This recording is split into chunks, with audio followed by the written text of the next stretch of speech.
जय श्री राम। हर हर महादेव। दोस्तों, भाद्रपद माह के शुक्ल पक्ष तृतीया तिथि हरतालिक तीज का व्रत किया जाता है और इस बार यह शुभ तिथि 6 सितंबर दिन शुक्रवार है।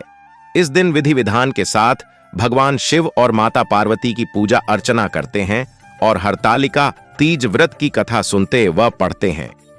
आइए जानते हैं हरतालिक तीज व्रत कथा के बारे में। दोस्तों, 6 सितंबर दिन शुक्रवार को हरतालिका तीज का व्रत किया जाता है।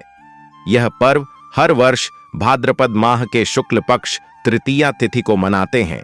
इस व्रत के करने से भगवान शिव और माता पार्वती का आशीर्वाद प्राप्त होता है और जीवन के सभी कष्ट दूर होते हैं। हरतालिका तीज का पर्व भगवान शिव और माता पार्वती के अटूट रिश्तों को ध्यान में रखकर किया जाता है। इस दिन महिलाएं 16 श्रृंगार करके पूजा अर्चना करती हैं और अखंड सौभाग्य का आशीर्वाद प्राप्त करती हैं। साथ ही फिर हरतालिका तीज की कथा सुनती है। हरतालिक तीज के कथा सुनने व पढ़ने मात्र से भगवान शिव और माता पार्वती का आशीर्वाद प्राप्त होता है और सुख, शांति और समृद्धि में वृद्धि होती है। यह कथा बहुत पवित्र मानी जाती है, इसलिए इस दिन हरतालिक तीज की कथा अवश्य सुननी व पढ़नी चाहिए। दोस्तों, जिनके दिव्य केशों पर आकंक के फूलों की माला शोभा देती है और जिन भगवान शंकर के मस्तक पर चंद्र और गले में मुंडों की माला पड़ी हुई है, जो माता पार्वती दिव्य वस्त्रों से तथा भगवान शंकर दिगंबर वेश धारण किए हैं, उन दोनों भवानी शंकर को नमस्कार करता हूं। दोस्तों, कैलाश पर्वत के सुंदर शिखर पर माता पार्वती जी ने महादेव जी से पूछा, हे महेश्वर, मुझसे आप वह गुप्त से गुप्त बातें बताइए जो सभी के लिए सरल और महान फल देने वाली है। हे नाथ, यदि आप मुझसे प्रसन्न हैं तो आप मुझे दर्शन दें। हे जगतनाथ, आप आदि, मध्य और अंत रहित हैं। आपकी माया का कोई पार नहीं है। आपको मैंने किस भांति प्राप्त किया है? कौन से व्रत, तप या दान के पुण्य फल से आप मुझको वर रूप में मिले? महादेव जी बोले, हे देवी, मैं आपके सामने उस व्रत के बारे में कहता हूं जो परम गुप्त है। जैसे तारागणों में चंद्रमा और ग्रहों में सूर्य, वर्णों में ब्राह्मण, देवताओं में गंगा, पुराणों में महाभारत, वेदों में साम और इंद्रियों में मन श्रेष्ठ है, वैसे ही पुराण और वेद सब में इसका वर्णन आया है, जिसके प्रभाव से तुमको मेरा आधा आसन प्राप्त हुआ है। हे प्रिय, उसी का मैं तुमसे वर्णन करता हूं, सुनो।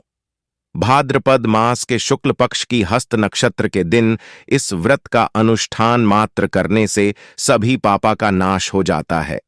तुमने पहले हिमालय पर्वत पर इसी महान व्रत को किया था जो मैं तुम्हें सुनाता हूं। पार्वती जी बोली, हे प्रभु, इस व्रत को मैंने किस लिए किया था, यह मुझे सुनने की इच्छा है, सो कृपा करके कहें। शंकर जी बोले, आर्यावर्त में हिमालय नामक एक महान पर्वत है, जहां अनेक प्रकार की भूमि अनेक प्रकार के वृक्षों से सुशोभित है, जो सदैव बर्फ से ढके हुए तथा गंगा की कल कल ध्वनि से शब्दायमान रहता है। हे पार्वती जी, तुमने बाल्यकाल में उसी स्थान पर परम तप किया था और 12 वर्ष तक के महीने में जल में रहकर तथा बैशाख मास में अग्नि में प्रवेश करके तप किया। सावन के महीने में बाहर खुले में निवास कर अन्न त्याग कर तप करती रहीं। तुम्हारे उस कष्ट को देखकर तुम्हारे पिता को बड़ी चिंता हुई।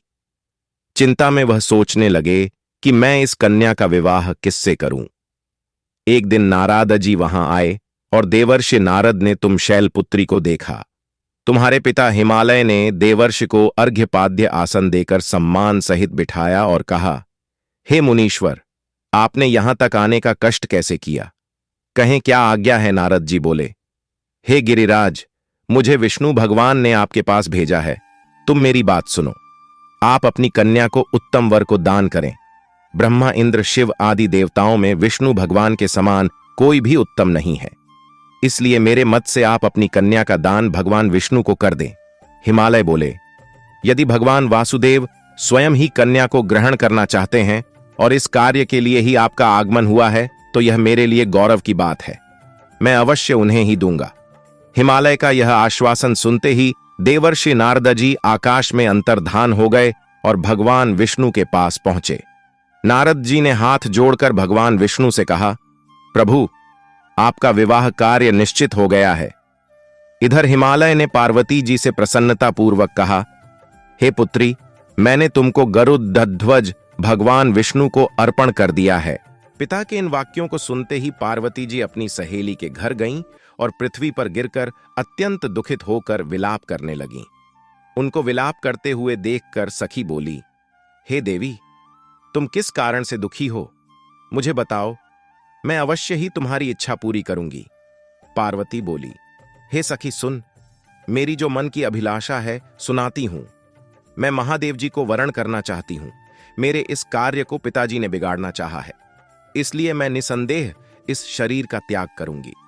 पार्वती के इन वचनों को सुनकर सखी ने कहा, हे देवी, जिस वर को तुम्हारे पिताजी ने न देखा हो तुम वहां चली जाओ।